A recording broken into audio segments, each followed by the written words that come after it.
This is an instruction video showing how I personally attach the ring from the ring bit to the snaffle. You'll need tightly woven fresh baling twine, a cigarette lighter, not necessarily colour coordinated with your baling twine, and a pair of scissors. We're going to start with baling twine that is tightly twisted, not frayed or open like this, otherwise it's nowhere near as strong and it's too difficult to get through the hole. So we're going to have tightly twisted baling twine. So we might cut off the frayed end there and get a nice bit to start with.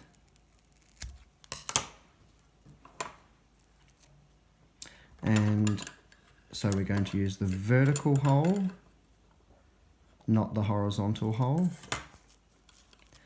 Be careful not to fray your baling twine. And we're going to go through twice, because I find twice is stronger than once. Just watch that you don't catch any of the end, otherwise it's not quite as good.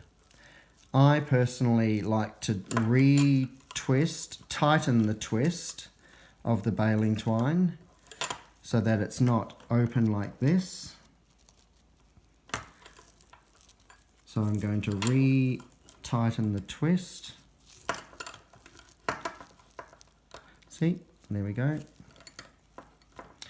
And we're going to use a reef knot, which means we're going to do one knot. And we're going to have a little bit of give, not too much that the loops are this big, and not completely jammed so that the metal is touching each other. So it has some give, but not too much. A reef knot is made so that as it pulls, it makes it tighter. So I'll show you the knot that you're not supposed to use. You don't want, see how the cord is laying this way? You don't want the knot to end up 90 degrees that way, because it pulls undone. It loosens off on its own. A reef knot has the tail in the same direction as the knot. So we're going to lay the tail in the same direction. So it's just you're turning it around the other way. See? And we're going to establish that it has some give, so the loops aren't too tight. Some give, and then we're going to pull the knot tight. Right. You can see there, it has a little gap in between the two bits of metal. When you're cutting your tails here, don't cut it too close, because we're going to melt back the baling twine using the cigarette lighter. If you cut the tail too long, as it melts back, the blob of melted baling twine will be too big, and if you cut it too close, you're in danger of touching these parts of the baling twine with the flame and losing the integrity. You're going to fray it accidentally with the flame, and you don't want to fray it because it won't last as long. So I personally tend to cut about this much. It's enough for it to melt back and leave a little bit of a blob, but not too much. Oops. And the same on the other side, about this much. Right. Now we take our cigarette lighter, and it's helpful to try to position the piece that you're going to melt away from the loop, so you don't catch the loop with the cigarette lighter. And we're going to melt it back carefully. Baling twine can catch fire, so be careful that if it's going to catch fire, you can blow the flame out.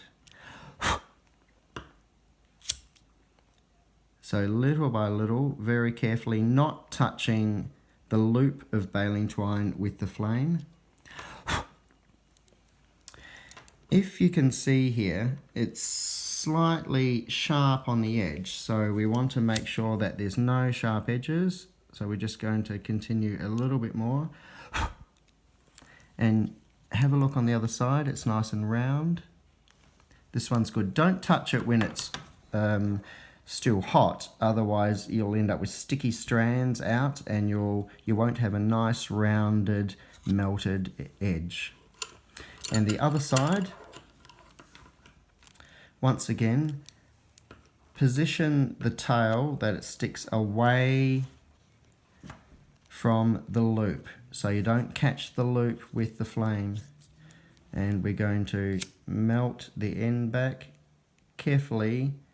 If it catches fire, blow the flame out. And we're going to make sure that we melt it all the way back to a very nice, smooth edge. See, look, I can position it out away from the loop. And just use the heat of the flame to melt the baling twine very carefully back. If it catches fire, blow it out, and the heat of it will continue to suck the baling twine back. If there's any little sharp bits, you can just be careful to melt those a little bit, but don't touch the knot, otherwise it's not going to last as long.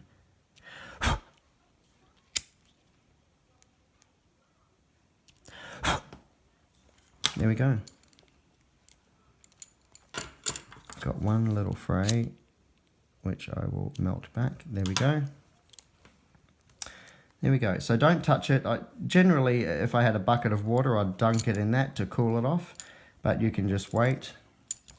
You can actually see I've got a tiny little fray, which means it's not going to last quite as long. I might just be able to melt that a little bit. There we go. There we go. So now your ring still has a little bit of movement. The loop's not too big, and there's, most importantly, there's no sharp edges. It's a double loop and the baling twine is twisted nice and tightly. There we go.